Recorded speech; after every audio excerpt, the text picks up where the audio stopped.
こんにちは、おにぎりんです。今、全国的にインフルエンザにかかっている人が多いみたいですけど、皆さんは大丈夫ですか？私は一度だけインフルエンザになったことがあるんですが、かかる前はインフルエンザね、まあ風邪みたいなものかな、くらいにしか思ってなかったんです。でも、実際にかかってみると結構辛いですね。40度近い熱が出て、病院で診察を待っている間に意識を失っちゃいました。目覚めたら病院のベッドの上。あれ以来、冬にはマスクをして、手洗いとうがいをちゃんとするようになりましたよ。皆さんも手洗い、うがいなどして、インフルエンザかからないように気をつけてくださいね。今、1月末ですから、まだまだ寒いですよね。日の暮れるのも早く、夕方になると辺りが真っ暗なんてこともあります。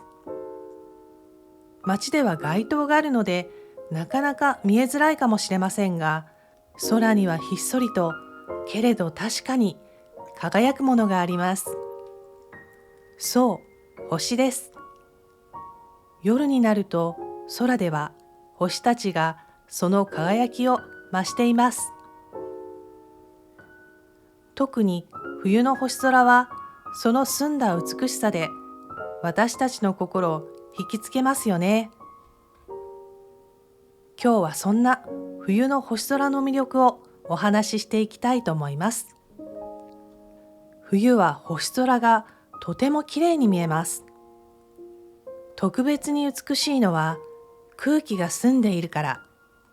乾燥した冬の空気は大気中の塵や水蒸気を減らして星の光を私たちのもとへ直接届けてくれるそうです。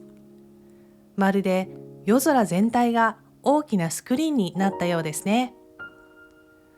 そして冬の夜空を彩る一番のスターといえば、やはり冬の大三角ですね。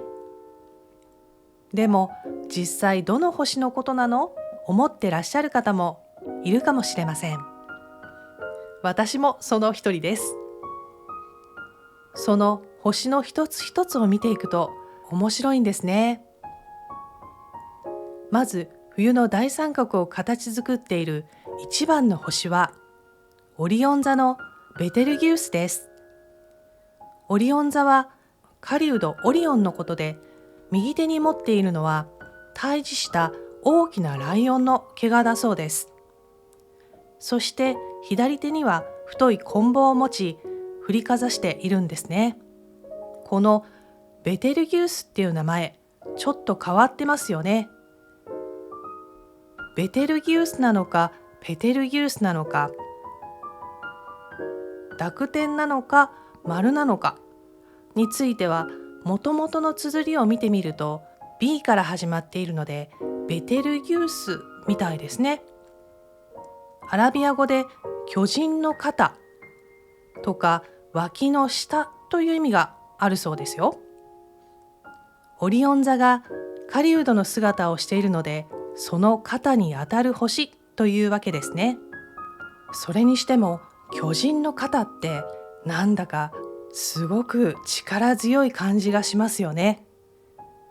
それからもう一つ、とっても明るく輝いているのが大犬座のシリウス。これは空全体で一番明るい星だそうです。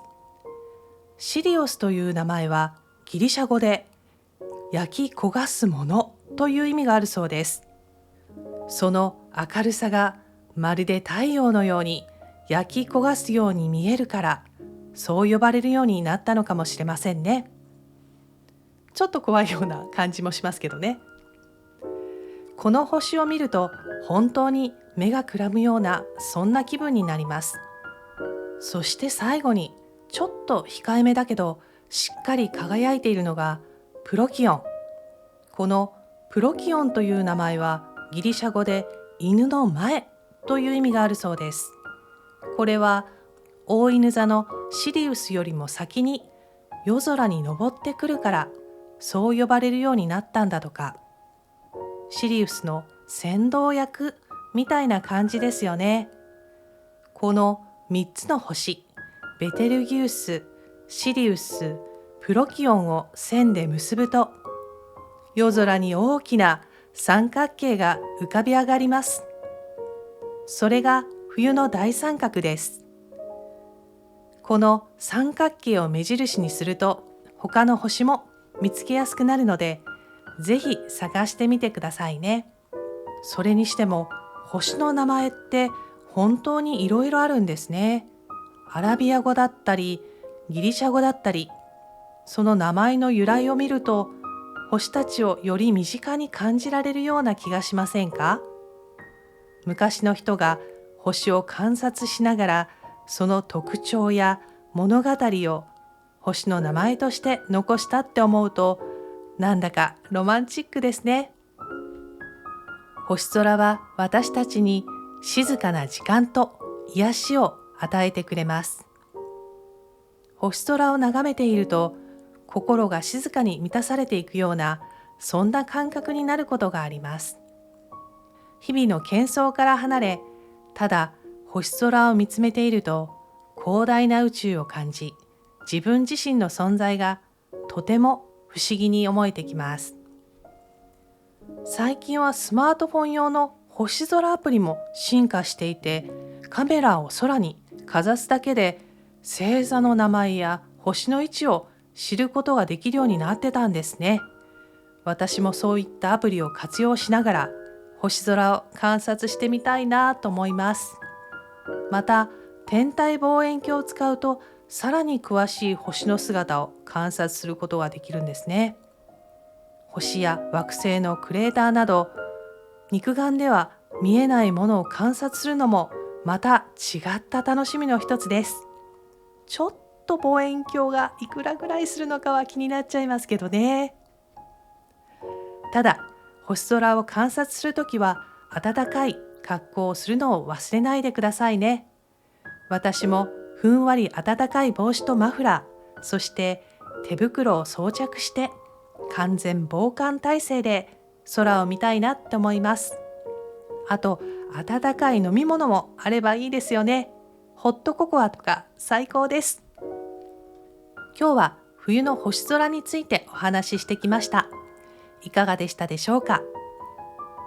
寒い冬が続きますが、暖かくして夜空を見上げてみるのはいかがですか？あなたが見上げる素敵な星空と、誰かが見上げる素敵な星空が同じ宇宙でつながっています。おにぎりんでした。ではまた。